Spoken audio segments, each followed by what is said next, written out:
Ok, maman est occupée avec les costumes de la prochaine pièce comme prévu. Papa est au théâtre avec moi et on a tout le matériel. Le plan fonctionne pour l'instant. Espérons qu'on a gagné assez de temps.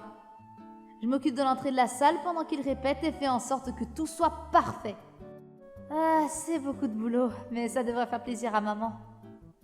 Il faut juste s'assurer qu'elle reste. Coucou tout le monde! Purée, Ivy! Tu m'as fait peur, j'ai cru que c'était ma mère.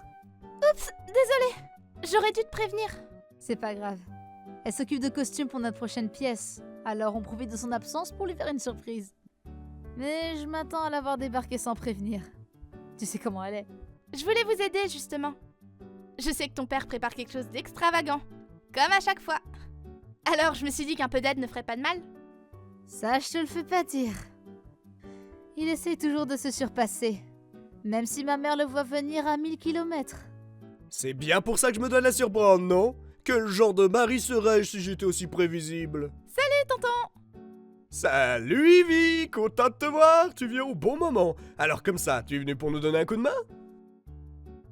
Où est ta mère? Elle est toujours avec toi d'habitude? Elle est à la maison en train de jardiner. Elle m'a dit qu'elle était fatiguée. Mais elle a quand même insisté pour que je vienne quand même vous aider. D'accord, on te raccompagnera tout à l'heure alors. Mais en attendant... Eva, tu te gênes pas, toi? Moi? Jamais! On rit tous un bon coup avant de retourner à nos tâches. En reprenant quelques cookies au passage, évidemment. Et après un moment, un élément perturbateur fit son arrivée, beaucoup plus tôt que je ne l'avais anticipé. Merde, c'est ma mère! On fait quoi? On la retient aussi longtemps que possible. Tu crois que ça va marcher? Pas du tout, mais j'essaie quand même. Ivy, je ne m'attendais pas à te voir ici. Quel bon vent t'amène. Salut tata! J'ai fait des cookies et je voulais en partager avec vous. C'est très gentil de ta part. J'en connais un qui serait ravi d'y goûter. Il est où d'ailleurs? Il est sorti pour acheter d'autres accessoires pour la pièce. Il devrait revenir dans pas longtemps. Ah, Je peux tirer les rideaux en attendant alors. Normalement, ils ne sont pas censés être fermés comme ça.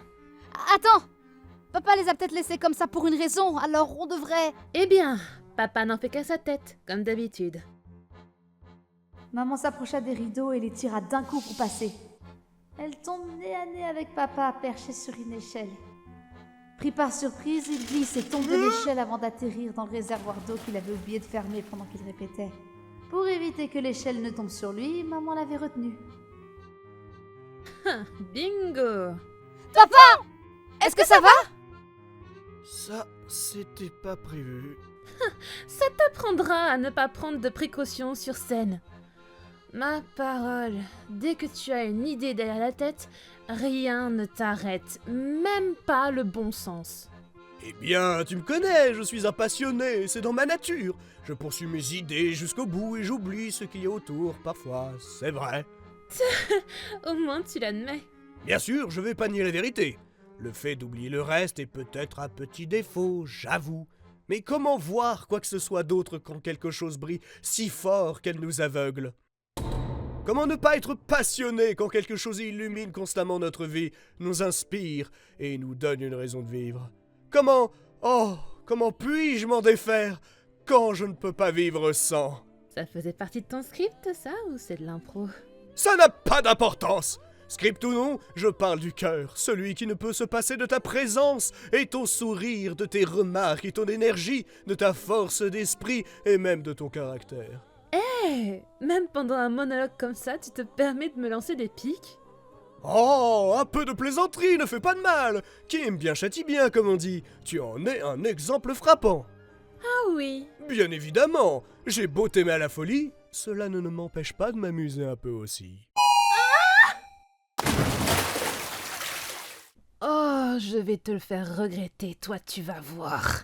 Maintenant, les enfants, je vais vous montrer un autre tour que j'ai. La fuite! Après une course-poursuite qui fut couronnée de succès par maman, tout le monde reprit de nouveau ses activités habituelles avant de sortir du théâtre pour accompagner Ivy et rendre visite à ma tante.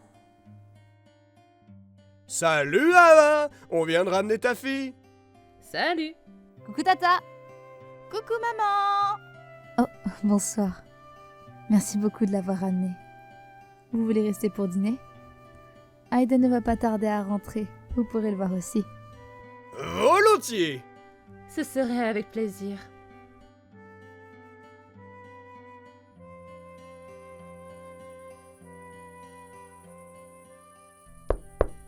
Entrez. On ne te dérange pas, j'espère? Oh non, du tout. Tant mieux. Ava nous sourit, mais ce sourire était celui qui cachait quelque chose.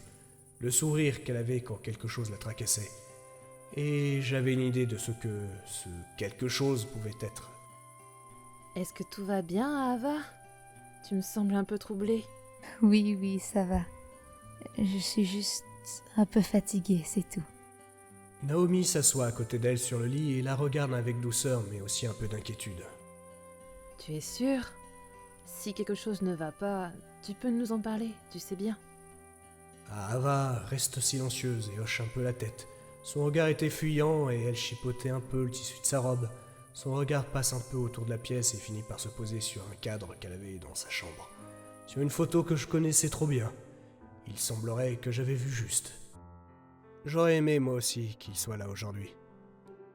Dès que ces mots ont été prononcés, ses oreilles s'abaissent et elle devient tendue. Son regard s'abaisse lui aussi et elle regarde ses mains. C'était si évident que ça. Ava. Naomi prend doucement sa main et passe un bras autour d'elle. Ava souriait toujours, mais son chagrin était palpable. Tout comme la honte qu'elle ressentait. Cela avait beau faire 15 ans qu'il n'était plus là, sa douleur n'était pas disparue avec lui pour autant. Non, ne t'inquiète pas, mais il n'y a pas de honte à avoir, il nous manque à tous aussi. Et cette journée ne fait que te rappeler son absence, n'est-ce pas? Comme chaque année. Je ne sais pas pourquoi je n'arrive pas à tourner la page. Après tout ce temps. C'est bête, hein? Pas du tout. Tu l'aimes énormément, tout comme il t'aime toi et votre famille. Je sais. Mais je ne peux pas continuer de ruiner le moment des autres parce qu'il me manque. Vous avez réussi à avancer, à tourner la page. Alors pourquoi en suis-je incapable? Chacun a sa manière de réagir à ce genre de choses. Une manière n'est pas mieux que l'autre, et la tienne est loin d'être mauvaise. Alors tu n'as pas à avoir honte de toujours avoir mal. Ce genre de choses, ça nous marque, et ça reste très longtemps. Mon regard aussi commençait à fuir aussi malgré moi. Je ne suis pas le plus honnête, et ça, Naomi le sait. Mais elle a raison, je ne peux pas tout garder pour moi, tout comme Ava ne peut pas tout garder pour elle et tout le temps. Elle mérite qu'on lui rappelle qu'elle n'est pas seule. Pour être honnête, je n'ai jamais tourné la page non plus. Ma perspective est différente de la tienne, mais comme tu le sais déjà, pour moi, il était comme un frère. Je le connais depuis qu'on est gamin, et on a grandi ensemble.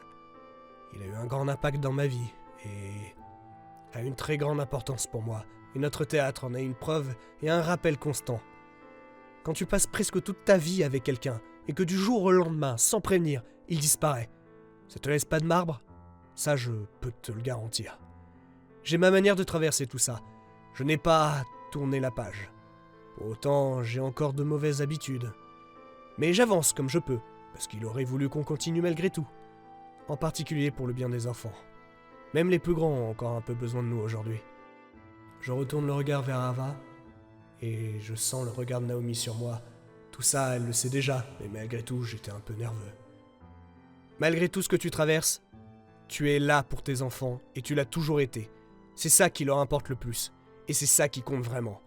Alors qu'est-ce que ça peut faire que tu n'aies pas su magiquement tourner la page? Tu n'es pas une mauvaise mère, et tu sais compter sur les autres quand ça ne va pas. Comme tu l'as fait aujourd'hui en envoyant Ivy avec nous au théâtre. Tu n'as pas à tout porter seul. Et je suis reconnaissant que tu puisses compter sur nous. Je t'ai promis que je serai là, et je compte tenir cette promesse. Ava reste silencieuse un moment. Elle retenait quelques larmes, mais elle souriait. Ce sourire n'était pas le plus joyeux, mais il était sincère. Merci encore, Isaac. Je ne sais pas ce que j'aurais fait sans vous. C'est rien, on reste une famille, non? Exactement. on sera toujours là, peu importe ce qu'il se passe. Que tu le veuilles ou non. Ça, je n'en doute pas.